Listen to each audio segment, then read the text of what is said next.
Well, we're back for an episode of TV Time. This time I have with me Hall of Famer and legendary coach for GW women's basketball, Joe McKeown. Joe, it's great to have you here today. Great to be on your show. Great to be back in the Smith Center. Yeah, well, let's talk about it. You know, yesterday you arrived on campus, you walked into Smith Center. How did it feel? You know, it's so surreal, just the memories and, you know, more the great players and people that we were involved with for 20 years, basically. And I was glad to see we still got a red Auerbach seat. He was one of my mentors here, and just phenomenal. Yeah, it was awesome. I have so many great memories of watching your teams play while I was here as a student and also as a coach. So it was great to see when you walked back in the building. I'd love to talk a little bit about the team that we're inducting in the Hall of Fame. So that's the 96-97 team, the team that went to the Elite Eight. Tell me a little bit about that team and about that year. Well, you know, it was kind of set up, Tanya, as you know, as a student athlete too, and a coach, that you hope things work. And a lot of the players on that team had gotten beat in the Sweet 16, right, and had won a championship in '95 and '96, and they were ready. They were older now. You know, they were experienced. You couldn't fool them with, you know, anything that came along the line, whether it was scheduling or. They were just ready, yeah. And it was their team, and I feel like that, you know, we tried to really feature our seniors, and I think that's what I remember the most about the leadership on the team. What are some of your favorite memories from some of the players here at GW? Oh my God, well Jennifer Shasky was, you know, led us to our first championship in '92. She was so respected by her teammates that whatever she said, they did. It really didn't matter. So any message I wanted, I'd be like, hey Jen, why don't we look at this? You know, yeah. Next thing you know, it was done. Or, and she would question me too. We'd have some great back and forth, but she was so smart. I was out of my league, so You know, you talked a little bit about leadership and Jen Shasky's leadership, but I'd love to talk about yours. How do you summarize your leadership style? You know, the one thing I learned here a long time ago, that, you know, players are different, each player is different, and you have to have rules, you have to have organization as a team, but I try not to treat everybody the same. And I think, you know, over the years I've seen coaches say you have to do it this way or that way, my way, and we were pretty flexible. You know, we really tried to adjust. We had certain things in place and foundational things, but we really tried to adjust to the players and the team, you know, this week, this month, this year. Yeah. And, you know, we had great kids, so I think that helped. Of course. Yeah. Awesome. So you've seen the women's game obviously evolve and develop. I've had the pleasure of being at the last couple Final Fours for women's basketball, and just truly extraordinary basketball being played across the country. How do you feel about the state of the game right now? That's a great question. You know, there's so many, it's so much deeper now, the talent level and the amount of players that from a youth level participating, but also, you know, the great players you're going to have through any generation, but there's just more of them. And yeah. I was laughing, I actually spoke to one of our Smith Center alumni too, Cheryl Reeve, the other Legendary, night, yeah.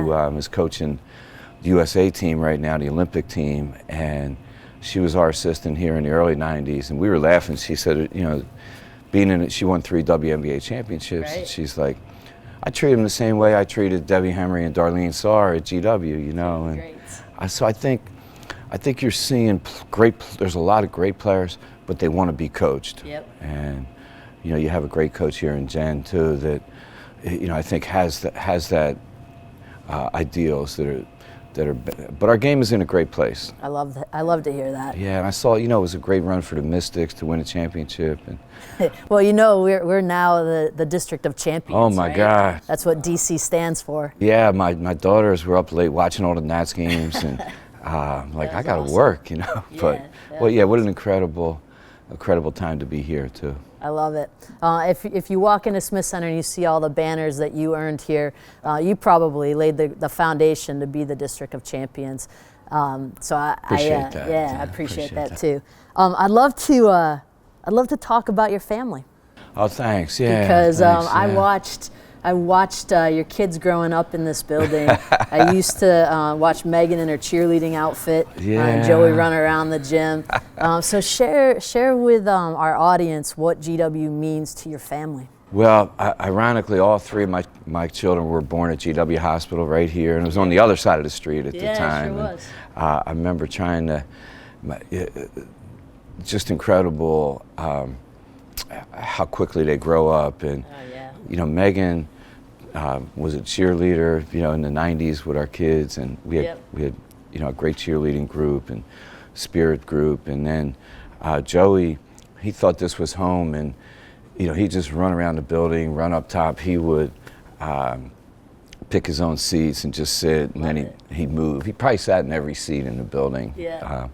And then he'd just run in the pool and jump in before the security guards could get him.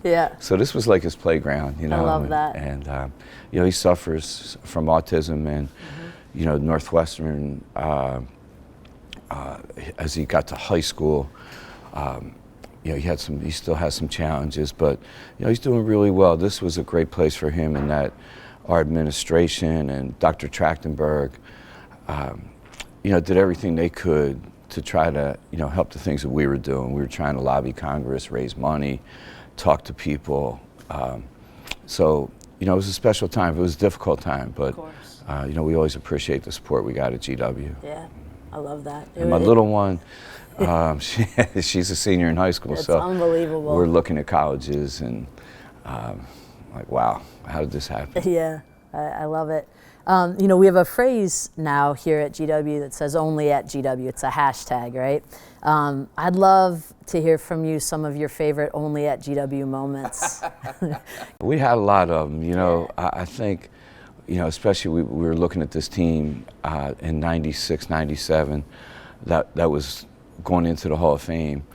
And you know, there's a lot of backstories that only at GW would that happen, but I laugh. Like, Tajma Abraham was really one of the most highly recruited players in the country, and people talk about education and opportunity, and you know, only at GW we fed her the whole weekend and anything she wanted in DC. And on her other visits, they restricted what she could eat, And so Taj's like, I'm coming here. I can eat whenever I want.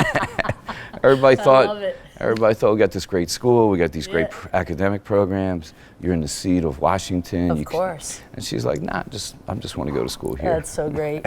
You know, another legendary human being. I mean, that's one of the things I talk about all the time. The people here are so special, yourself included, and really have made their mark and left their legacy here at GW.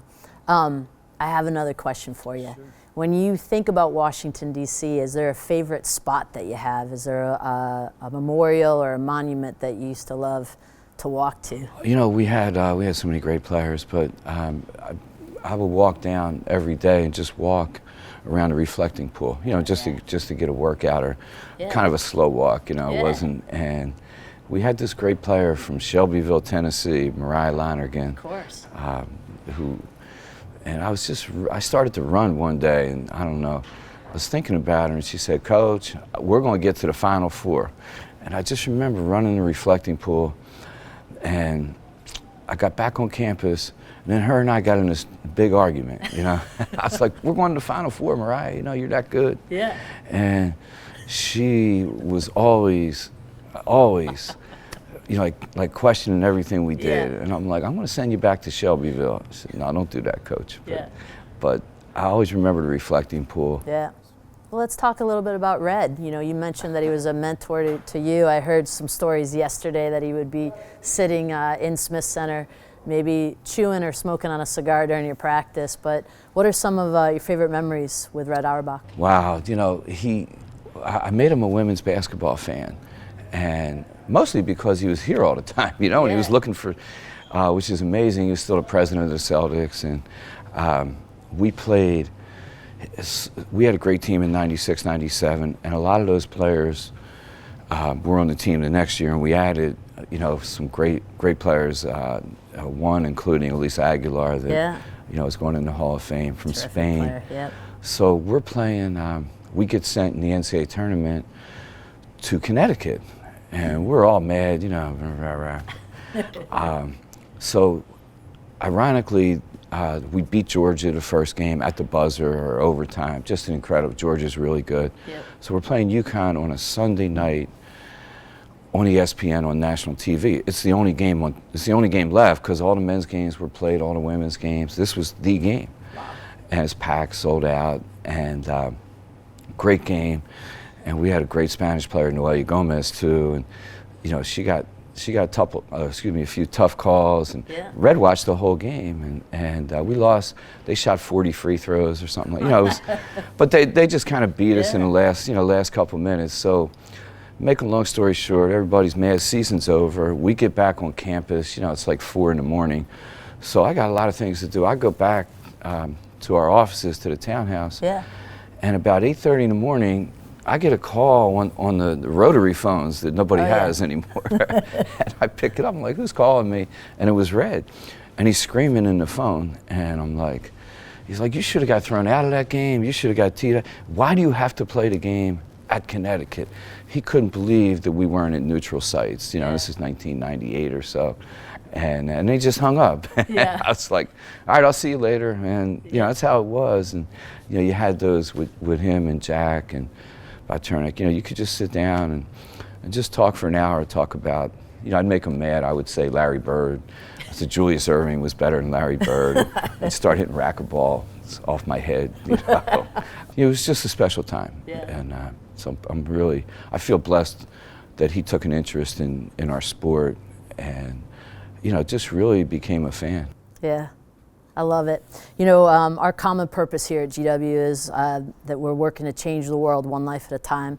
And I'll share with the audience, Coach McKeown changed my life and changed so many people's lives. And so the legacy that you left here is large, and we're just really grateful.